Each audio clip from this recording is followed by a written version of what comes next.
Video Gift Guide, Gene and Roger's annual survey of the newest trends in home video, with the latest in electronics, video games, home entertainment systems, and their picks for the movies and videos you'll want on your list this holiday season. Out of the balcony and into the luxuriously appointed all-American den. Yes, it's the 3rd annual edition of Siskel and Ebert's Holiday Video Gift Guide, an hour-long special where we preview and test drive some of the hardware and the software that might make good gifts this holiday season. And this year, the most popular electronic video gift under the Christmas tree will probably be the same as last year's favorite, the Nintendo video game system. This year, Nintendo is reaching out to an adult market with new products for home finances, but Gene and I are still catching up with the basic Nintendo system. The popularity of Nintendo systems has made its business so big that toy and department stores apparently aren't big enough to handle the demand. A new franchise system called Captron World of Nintendo is breaking out in shopping malls across the country. And at one of those Nintendo outposts, Gene and I met young experts who were willing to teach us the games, or at least to try. Of course, I'll do anything to win as we prepare to play Tecmo Bowl, a full-fledged football contest. When it goes full like that, you hit A to kick. Right. Now. Yeah, that's great kick. That's a great kick. Pretty good kick. Yeah. Oh, look at that. Almost to the end zone. Now what do I do? Let's take a timeout for some consumer information. Nintendo home systems run from $79 to $149, and game cartridges from $25 to $40. The company has also introduced the Game Boy, a handheld Nintendo system that costs $90, with each game cartridge going for $20. And now back to our lesson. Does number 1 have the ball? Yeah. Oh no, it's a pass play. Oh no! Oh no! No! How can I stop him? Touchdown. There goes, it's going to be a touchdown. He had you covered.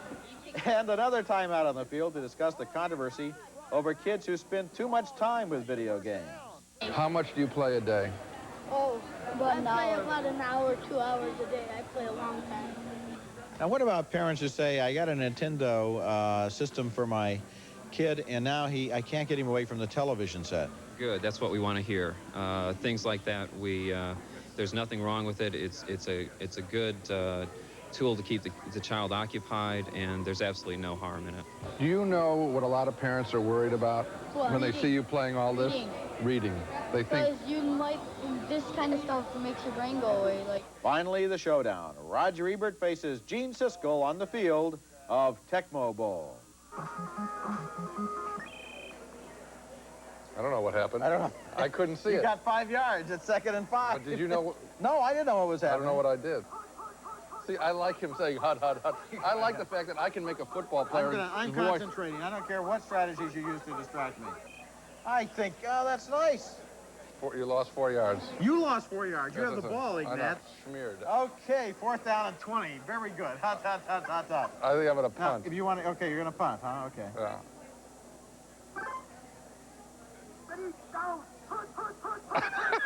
I love this.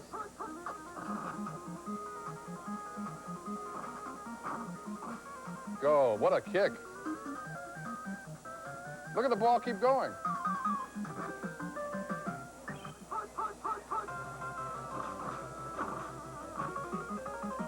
Interception? Love it. You intercepted on the 10-yard line. Yeah. Now I got 4 downs to get 10 yards. 8-yard line. Okay, excellent. All right, fabulous. Touchdown. Now, I'm willing to concede that you beat me. What do you mean concede? I beat you. What I will not concede is that you knew what you were doing when you beat me. I knew exactly what I was doing, and I kicked the extra point and made it 7-0. Not at all. You were pushing. What do you mean not at all? Almost at random. I kicked the extra point, 7-0. You mean to say lost. that you understand how to play that game? Exactly. And you know what? These I understand it, and I understand it so well. I'll never play again because I really don't find that kind of video game at all interesting. Do you find it interesting? You know, I was going to say I got one of these sets at home and I started playing Teenage Mutant Ninja Turtles with it. And after a while, after about a week of this, I would find that every time I had a spare moment or every time I came home, I was in front of the set playing with these mutant turtles, and it got to the point where it was making me quite unhappy because I was so obsessed with it. And I finally unplugged the machine and I said, that's it for Nintendo, because it seems to me that it's so hypnotic and so repetitive that it was just not good for my mental health. Well, the other thing that I think is, once you know how to do it well, What have you got? Well, actually, and I never did find out how to do it well either. But I mean, you know what I'm saying? In other words, so you have a little bit of hand-eye coordination. I mean, that's it. Big deal. I mean, yeah. Big deal. And it was a little frightening to hear the kids saying that they play 2 hours a night or 1 hour a night. That's a hell of a lot of time. Okay. Our next video gift item up for review is the Canon Zapshot system. It's the still video camera that I have right here in my hand. It looks nice. It takes still snapshots that you can play on your television set immediately, no waiting for the developing. To see how it works, we took the camera to Chicago's wonderful Lincoln Park Zoo. First stop, the Great Ape House. You're looking at 9-month-old Bolera, a gorilla. The name is Swahili for a place in Africa. This is Pat Sass, the trainer. And this is like being right in the middle of 2001, the opening scene. This is spectacular. The hands are great. Come on, baby doll. Fabulous, fabulous. Not an impressive photograph. It's spectacular to put the hand, just to feel the hand. The gorilla is beautiful, but we should fill you in on the Canon Zapshot. Its list price is $700, and on each of its little discs, 50 still images can be held. It also has 2 lens settings, one for normal distance shots and one for extreme close-ups. The close-up is a little better when taken from less than 3 feet, and at that range, the gorilla got interested in the camera. Push down right there. Push down right there. So easy to use, a 9-month-old gorilla. Yeah. And some of the gorillas behind the glass wanted in on the fun, too. Good God, there comes King Kong. Let's go visit some nice, tame elephants. Come on, guys, stand still. Maybe we should get a larger animal for you. This one is too small. I always like low angle. That's a little dark, as you can see, and we did use the flash. So here you are. Oh, there he is. Well, hey, give me another shot there. Oh, look at that. What Roger didn't realize is that you'd have to turn your TV on its side to see this picture the right way. Why don't we take some pictures of the giraffes while we're here anyway? Always a good idea. It's very difficult to get the entire giraffe in the shot, unless I shoot at the baby right back there. That's baby Noel. But that's so far back, the lighting will probably be no good. Well, let's check it out. Baby's name is Noel. It was born on Christmas Day. It's going to be 1 year old this Christmas. You try one. I will. Let's see, I want to get this guy. Now, see? Get the whole face. And kind of angle it, and then you can see the whole neck and everything. That'll be a great shot. Roger was very interested in these tilted shots. I got Noel. I don't think it flashed when you got Noel. It flashed the second time. I get closer to it. Don't fall in. Well, as you could see, we're not the greatest cameramen. We didn't really make such great pictures, and I don't think this camera has much use for people at home. They can always freeze frame moving video. But I can imagine some business uses for the camera, using it as sort of a high-powered fax machine. In other words, like that thing we had on a previous show where you send pictures, still photographs over the telephone from one end to the other. Right. That would be useful. I think at $700 it's too expensive, but I believe that if they bring the price down to the $300, $400 range, it will be fun for people because it's like a Polaroid camera, except you can shoot faster. You don't have to keep waiting for the Polaroid camera to do its thing. And the picture quality is at least as high as Polaroid film, which has never impressed me that much. So that I enjoy the fact that I could maybe have a birthday party and immediately look at the pictures, or if I'm a real estate person, or if I'm a continuity person on a movie, and I need to take a lot of pictures in a big hurry and have instant access to them, yes, then it's a useful tool. Useful tool. But the birthday party example, kids would rather see moving video, you know that. And second, I think you make the point that I was talking about. Business uses, yes. Home personal use, I'm not so sure. Even at a ridiculous price, that would be great. Yeah, because at $700, you can get an awfully nice 35mm camera. Coming up next, overlook fine films that would make good video gifts, and a report on the future of television and your home video system. I would like to receive Marcel Carne's masterpiece, Children of Paradise. It's without a doubt my favorite film, and I love every second of its 188 minutes. Continuing the 1989 edition of Siskel and Ebert's Holiday Video Gift Guide, with a lowering of prices of movies on cassettes and discs, we'd each like to give you some suggestions of terrific films that were overlooked at the box office and that you might not have thought of as giving as holiday gifts. One of my favorite films this year was the reggae murder mystery, The Mighty Quinn, with Denzel Washington in a winning performance as a small-town Jamaican police chief charged with bringing his best friend to justice after he's accused of murder. There's a man out there looking for you who wants you dead. Then I'm glad you got here first. That's Robert Townsend as the renegade Malby. As good as The Mighty Quinn is as a thriller, it's also a buoyant depiction of island life, as well as a terrific musical that one can watch repeatedly. I've seen it twice in theaters. I'd love to own the tape for Laserdisc. An even more overlooked film was the political family drama Running on Empty from last year. River Phoenix played a young man whose family life is in constant upheaval because his parents are 60s radicals on the run. FBI officials in Miami said that despite the presence of their 2 children, the Pope should be considered as possibly armed and dangerous. The politics of the film are less interesting than the dynamics of a quite real family in distress. High drama here at a most intimate level.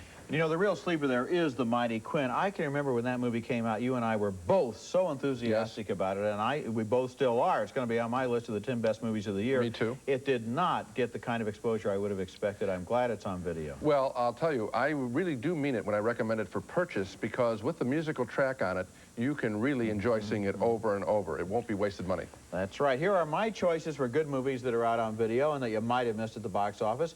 Madame Siskel contains one of the best performances of Shirley MacLaine's career as an aging and stubborn London piano teacher who ferociously protects her high standards. One of her students has the potential to become a brilliant concert pianist, but Madame doesn't think he should be rushed onto the stage prematurely. You teach him how to play, I how to make a living. Making a living, as you put it, Mr. Bloom, is not what music is all about. And I have a rule that none of my students will appear in public before he or she is ready. Things Change, the second film written and directed by playwright David Mamet, starred Don Amici in a priceless performance as an old Chicago shoeshine man who's taken to Nevada and mistaken for a powerful mafia boss. Joe Mantegna co-stars as the low-level mobster who hopes they can both survive the misunderstanding and get out alive. And whatever services you should desire, there is, of course, no bill.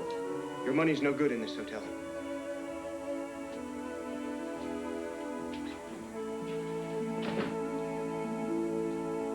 And that is a great Don Amici performance. You know, when you talk about giving discs and tapes as gifts, one of the things that's happened that's encouraging just in the last year or so is that some of the major studios have started pricing their tapes much lower, not only at $14.95, which a lot of Paramount hits are at, but some studios are even coming in now with $9.95 budget price tapes, and that's terrific for people who like to own them. You know, the lowering of price also applies to discs. For example, we were talking about Running on Empty. That came out at $89.95 on tape, but $24.98 on disc. And so you really ought to check out discs as a real option, in addition for their great quality, for their low price.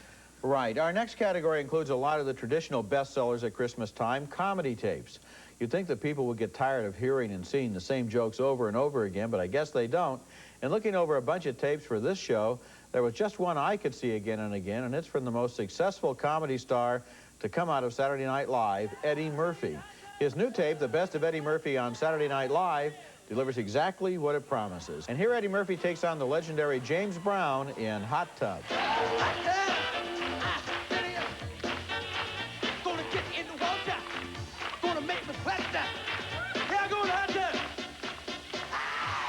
Too hot in the hot tub. He's terrific, and my favorite comedy pick also comes from Saturday Night Live. The Best of Gilda Radner, featuring the late comic actress, so sweet and winning as herself, in an opening bit from Saturday Night Live. Hi, I'm Gilda Radner. And, okay, now. And here she is as the vulgar commentator, Rosanna Dana. She talks about seeing a black hair sticking out of Bo Derek's nose after she saw Bo sneeze while shopping at Tiffany's in New York. Just stuck out there, and it was long, and it was black, and it was perfect, and I thought I was gonna die. Just between you and me, Rosanna Dana, I felt like yanking down 2 more hairs, braiding them, and putting a bead at the end. That's very funny stuff, and it's also tinged with nostalgia for someone who died at such a young age.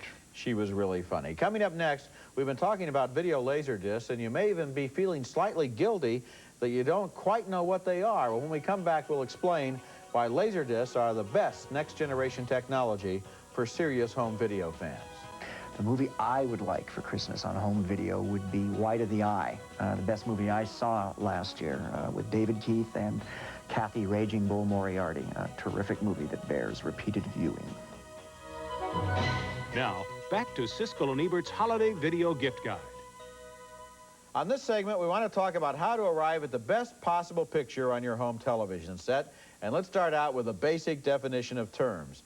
This, you've seen it before, is a VHS video cassette. Thanks, Which Raj. has become the international standard for home video viewing. And this is a Laserdisc, which represents the next generation for home video fans. You can think of a Laserdisc as sort of a great big compact disc that plays pictures as well as sound. The difference between this and this is that a Laserdisc delivers a much better video picture, 60% better, and sound that can be as good or better as many movie theaters. But still better television pictures lurk just beyond the horizon.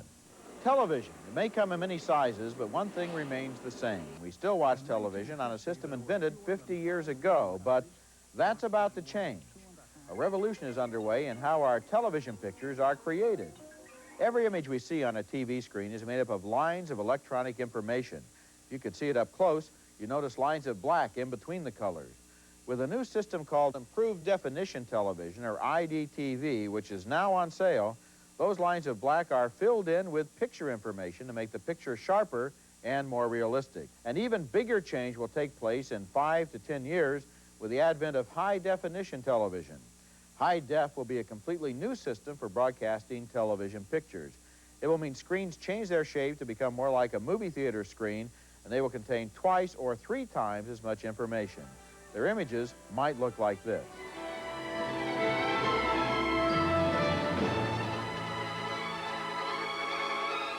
These are some of the first pictures shot for a new television system being worked on by an American research team led by RCA and the David Sarnoff Research Labs. If you had the widescreen television of the future, this incredibly sharp video would fill the screen. HDTV is something that is going to be with us probably in 3 to 5 years, primarily for in-home use. While we're waiting for high-def TV, there are already good ways to improve the pictures you see on your screens at home. The best way is laser vision, playing laser discs on your television instead of VHS tapes, and Bob Griesbaum is a Chicago businessman who's one of laser's biggest boosters. Today you have incredibly good equipment, incredibly good discs, capable of giving you a very good picture on your home entertainment system.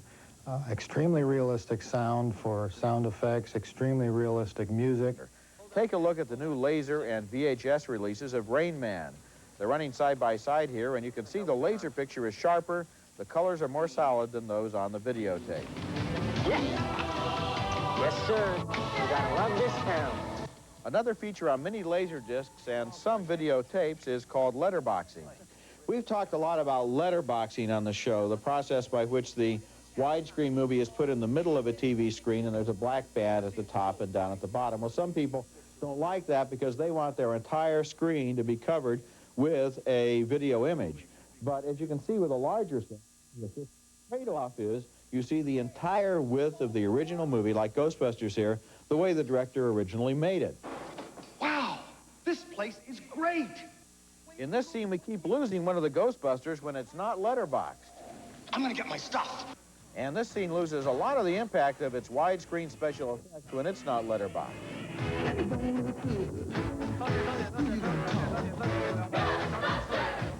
When you combine a Laserdisc player with the newest in 5-speaker surround sound systems, you really bring the movies home.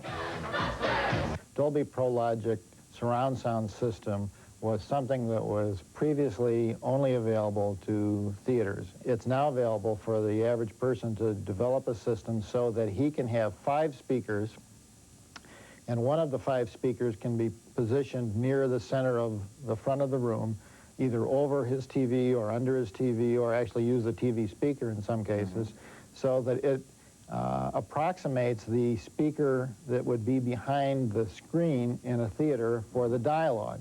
And Bob is right when he's talking about sound. I happen to be an opera fan, and I love opera on Laserdisc, and the sound is so much better than it is on videotape, where it really gets muddy and fuzzy sometimes.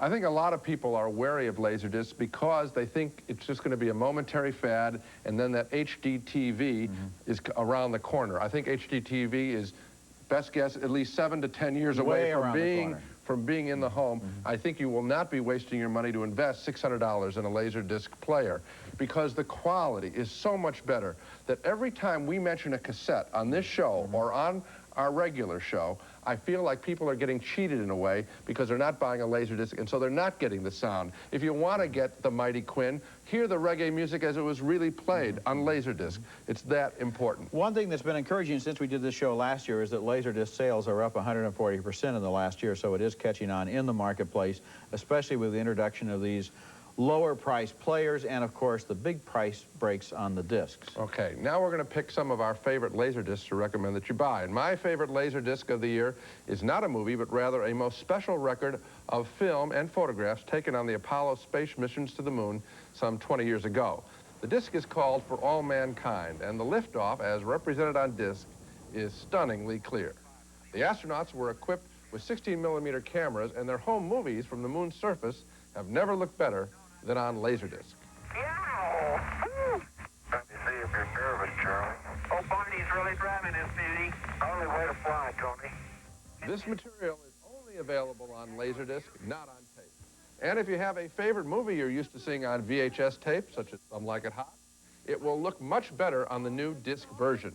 Here, Jack Lemmon is trying to catch Tony Curtis, who has pretended to be a millionaire in his effort to make it with Marilyn Monroe. Josephine, the most wonderful thing happened. What? Yes. They repealed prohibition? Oh, come now. You can do better than that. I met one of them. One of whom? Shallow L. Jr. And Laserdiscs, such as this one from the Criterion Collection, often contain extra material about the movie, such as these silent home movie scenes of Marilyn Monroe on the beach looking uncomfortable with her husband, Arthur Miller, during the shooting of Some Like It Hot. You're simply seeing the picture better on Laserdisc, and that's important, and it's great in a black and white film like Some Like It Hot. When I have people over at my house and I show them Laserdisc, I put on a black and white film. I put on usually A Hard Day's Night with the Beatles, and in black and white, it is so stunningly clear. What Laserdisc gives you is a perfect, or not a perfect, but a very good black rather than the kind of gray that you get from that's the thing that tape. sells it to my friends. I think you're right. Okay, now for my selections of the best new video discs this holiday season, I'm a fan of Japanese movies, and I often find that the Japanese movies on tape have lousy, scratchy pictures and unreadable subtitles. That's why I love this new version of Floating Weeds, the 1959 classic by Yasujiro Ozu, sometimes called the most Japanese of all directors. It tells the story of a traveling troupe of actors who visit a provincial town where the leading actor is left behind a mistress and a son. Look at the brilliant Technicolor here and the readable subtitles. それよかどうなあの人の口から清に分かるようなことないの何があんたがテテ親やってこと。それはまあ大丈夫や。 My next holiday selection is the 50th anniversary Laserdisc version of Gone with the Wind. This is a movie almost everyone has seen, but unless you saw it 40 years ago, you haven't seen it in a print that looked this good. Turner Entertainment has done a frame-by-frame restoration of the original film so that Scarlett and Rhett look as fresh as the day when Vivian Leigh and Clark Gable first played them. You turned me out while you chased Ashley Wilkes, while you dreamed of Ashley Wilkes. This is one night you're not turning me out. And the quality of that new version of Gone with the Wind is really terrific. But, of course, there is a controversy involving directors like Martin Scorsese who say that when the movie first came out, the colors were brighter and more saturated than they appear on this Turner Broadcasting re-release on Laserdisc. My suggestion, you can sit at home and play with the color adjustment on your set and heat it up a little bit to make it look more like 3-strip Technicolor if that's what you want to do. You can see the comfort level that you find for it. No matter what level you play, color level you play this disc at, you are going to see a better quality Gone with the Wind than you've seen before at home. That's right. That's the special quality of Laserdisc. Coming up next, a tour of a spectacular home video system, some advice on how to improve your own home system, plus video gifts for the kids. The home video that I'd like to receive for the holidays is My Man Godfrey. Mostly because I'm a real big Carole Lombard fan. Continuing our holiday video gift guide, we're going to take a look at one family among very many who are trying to recreate the movie-going experience in their own home, now that the movies themselves are so easily available.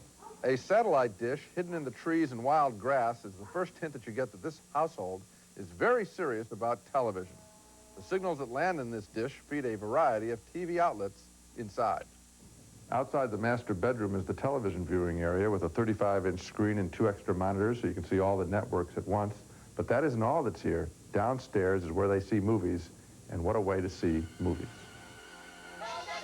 And this is one serious home video theater. An elegant leather couch runs along the wall facing a large screen projection TV. A glass block wall backlit by neon frames the television. And that wall isn't simply an artistic statement. It hides the furnace and water heater and octopus of pipes in the basement. One of the designers who developed this unique room is Greg Mayer. Audio-visual components aren't particularly attractive. How did you hide all the equipment? You see there are a number of loose tables around. The largest of them contains the projector for the TV, and is also a place they can serve food and drinks and so forth. And then off to one side here behind the mirror wall is a storage closet with all the components and storage for all the media, the tapes, the discs, and so forth. Inside that little closet is a lineup of high-tech audio and video gear, from stereo equipment to video tape players, amplifiers, and a home theater surround sound system. You don't even notice the speakers because some of them blend into the walls and others are hidden above a grid of red metal beams that crisscross the ceiling. The technical side of the setup was supplied by Norman Field of Columbia Audio Video in suburban Chicago.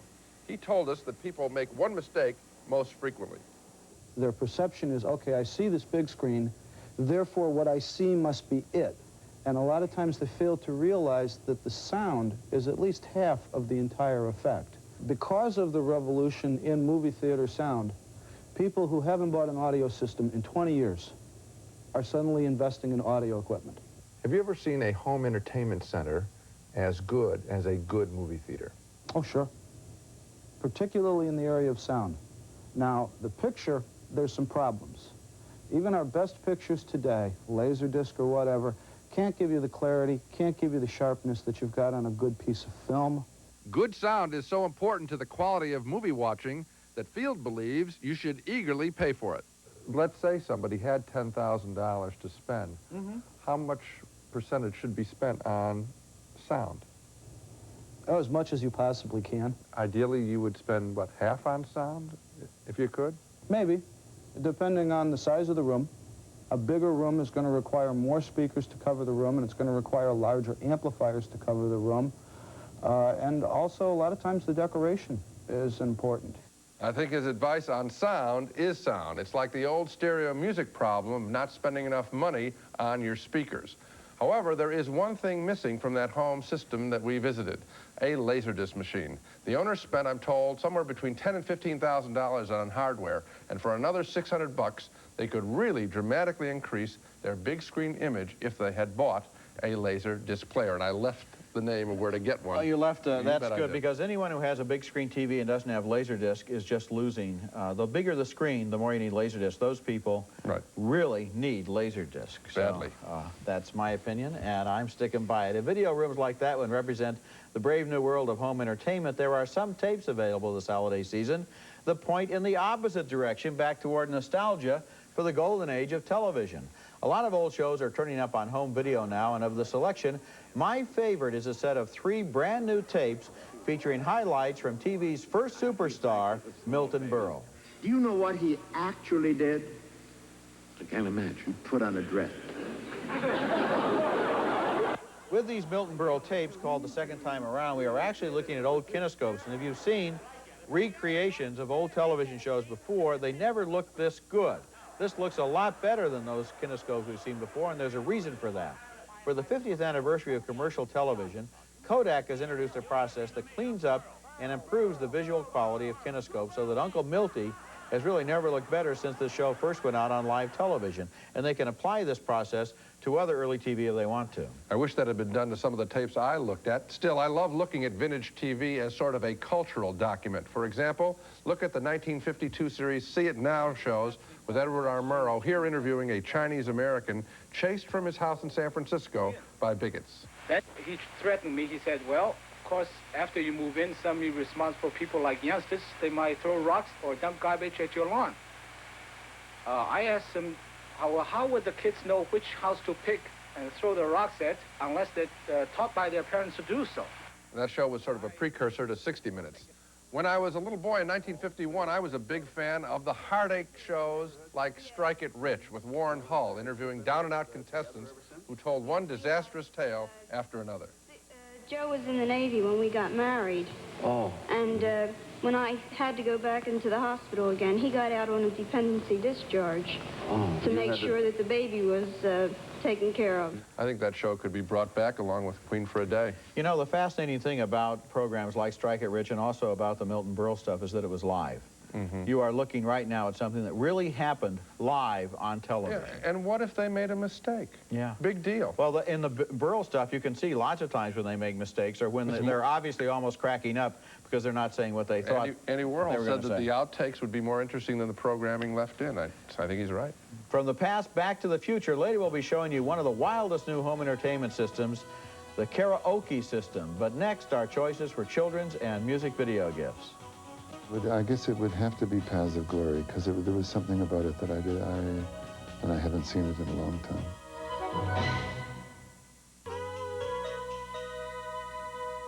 Welcome back to Siskel and Ebert's Holiday Video Gift Guide. On this segment, we're going to be looking at some tapes that might make nice Christmas presents for kids. But first, here is a device that might make a present for parents who have both kids and cable television.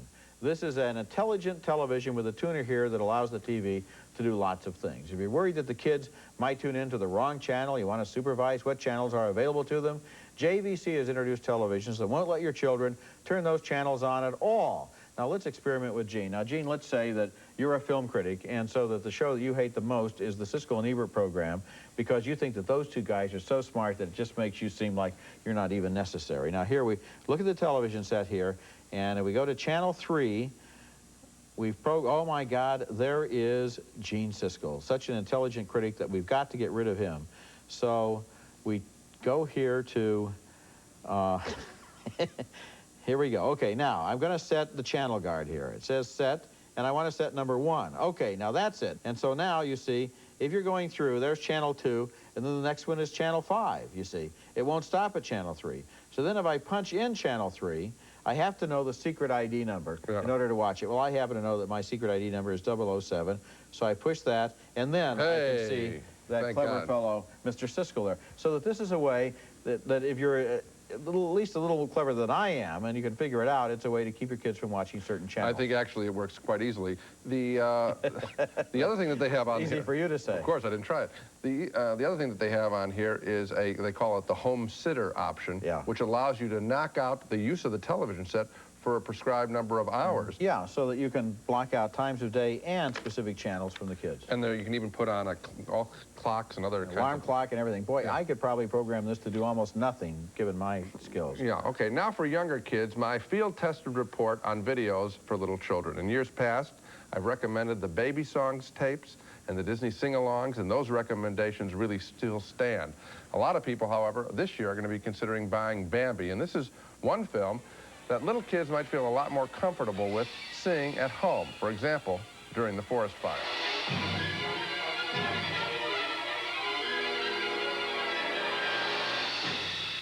Seeing a sequence like that at home can be all right because you have a chance to talk with your kids, see their reaction, and monitor it more closely than in the theater. The Cat in the Hat books by Dr. Seuss are popular, and they work on video as well. Do you know where I found him? You know where he was?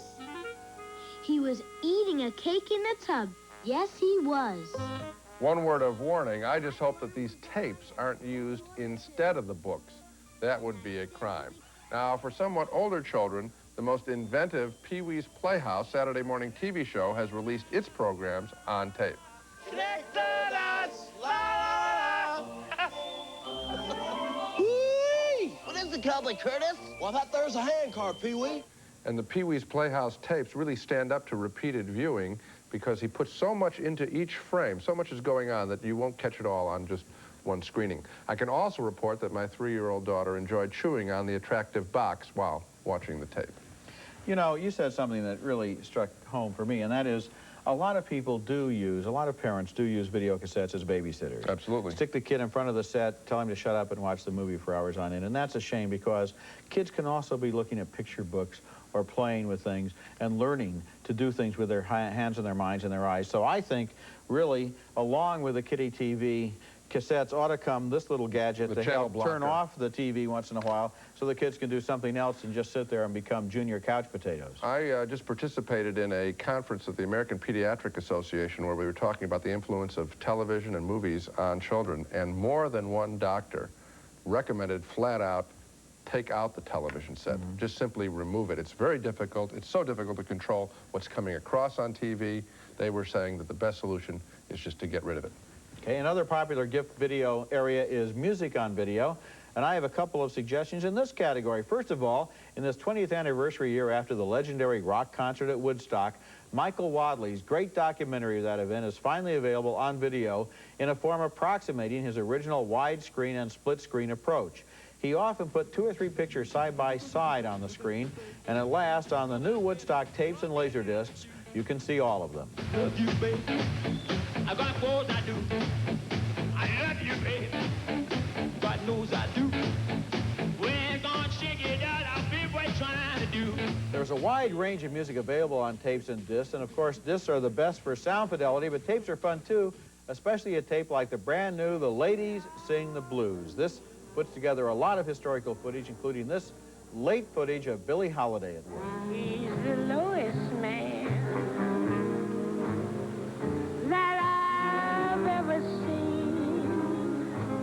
Now, of the music videos that I screened, I most enjoyed the tape of The Who's 1982 concert, The Who Rocks America. Here they perform Who Are You in Toronto. I really want to know.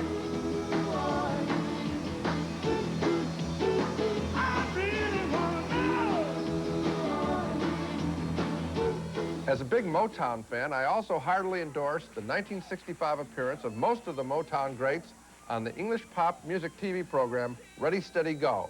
Here, performing live, is Smokey Robinson and the Miracles, backed up by Stevie Wonder on harmonica and the Supremes, dancing up a storm.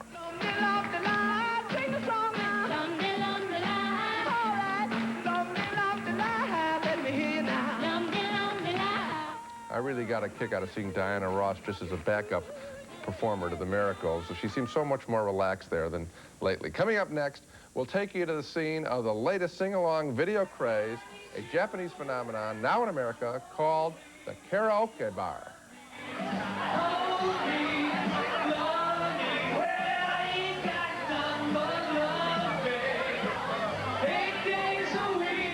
To Siskel and Ebert's Holiday Video Gift Guide. Continuing our holiday video gift guide, a home video idea that comes from Japan, where the karaoke bar is a place where people gather to sing along with laser discs of background music and pop songs, and the words are printed right on the screen. We'll show you the home video version in just a second, but here's an American version of the karaoke club that we found at the Excalibur Club in Chicago. Lord, I was born a rambling man. It's amazing what people will do sometimes in public, and a lot of people are beginning to do this.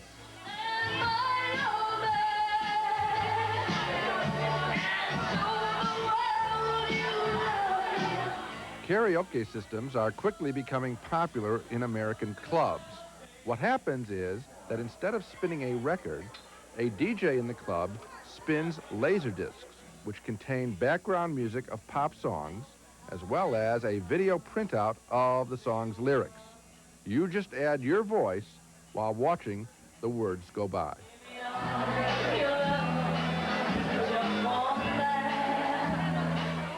What does the karaoke system do for your singing ability? Well, let's say you sound like this. You are so beautiful to me, can't you see? You're everything I hope for. Yeah, you're everything I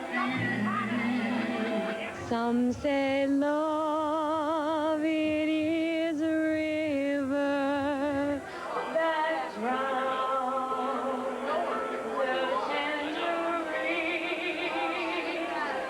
Calling out around the world, are you ready for a brand new beat? Sound of theater, sound right, dancing in the street. The big kick in using the karaoke system seems to be the actual performance in front of strangers and friends. What's the fun for you? Is it doing it, or would you like to see it played back? Doing it. I think when it's played back, I get a little embarrassed. Now, what's the kick for you, on stage or watching the video playback? I love being on stage. I really do. I enjoy it a lot.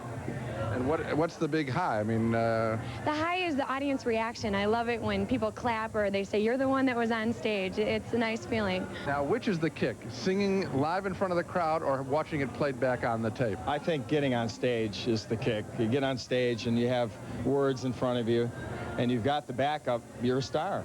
You're a star. You are so beautiful.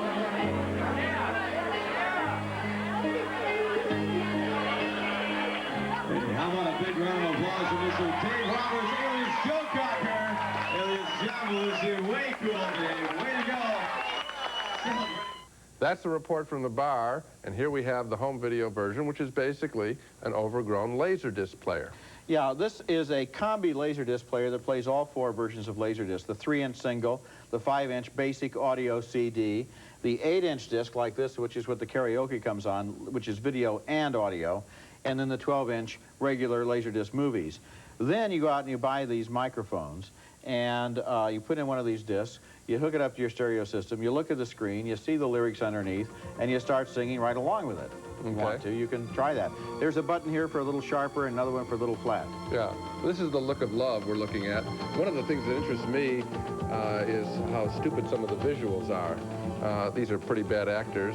I can hardly pretty bad wait visual to hold quality, too. you, feel my arms around you. How long I have waited. Now, were you pushing flat then? Yeah, in my throat. I think you ought to push sharp. The thing that interests me is I would probably, if I were using this at home, what I would do is sing a parody about the stupid visuals they'd given me. Like, look at the on your face. That's a good one. Look at the lip gloss on your face. Yeah. Well, you're such a. I can't.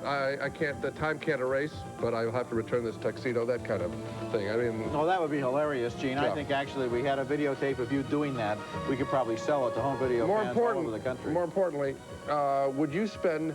It's an extra $200 for this version of the Laserdisc player. Plus this stuff. Plus this stuff. I can imagine it'll probably double it. If I had any connection with a grade school class or a Sunday school class or an old folks home or a family reunion or a bar or something like that, then this would be fun because I think it's fun to do in public. Would I have it at home so that I could sing to myself? I doubt it very much. Okay, well, if you want to hear Roger sing to us at least, and he sings wildly off key, we'll take a look at that coming up next. Siskel and Ebert's Holiday Gift Special has been brought to you in part by Kodacolor Gold Film. Show your true colors. And now live, the pride of Urbana, Illinois, Roger Ebert singing California Dreamin'. He's both the mamas and the papas. Thank you very much. Thank you very much. The leaves are brown, and the sky is gray. Something reminds me of Cass Elliot, but not the voice. I've been for a walk. No cheap shots. I'm trying to do something here on a winter's day. Is singing what you're trying to do? I'd be safe and warm. Let a man try. I would not interrupt you while you were singing. Go ahead. Let's see if that's possible. Well you can do. California dreamin'. That's terrible. On such a winter's day, stopped into a church. And as Gene continues to destroy the concept of this song and indeed popular singing in general, that's it for this year's Siskel and Ebert Holiday Video. And I pretend to play. And thanks for watching. Season screenings, everyone. You know, the preacher likes the cold. He knows I'm gonna stay. California dreamin' on such a winter's day. This Kodaphone Model 5890 answering system forwards your messages from Kodaphone, a pioneer in telecommunications for over 30 years. Johnny Cat is America's #1 premium cat litter. And now with our new drawstring litter box liners, Johnny Cat and a little privacy is all any cat needs. Your Life Daily Vitamin Packs, each one a total daily vitamin system, specially formulated for a variety of lifestyles. This Christmas, give the 1990 edition of Roger Ebert's Movie Home Companion with a special section on black and white movies. California dreamin'. Come on in. On such a winter's day. Not all the video is bad.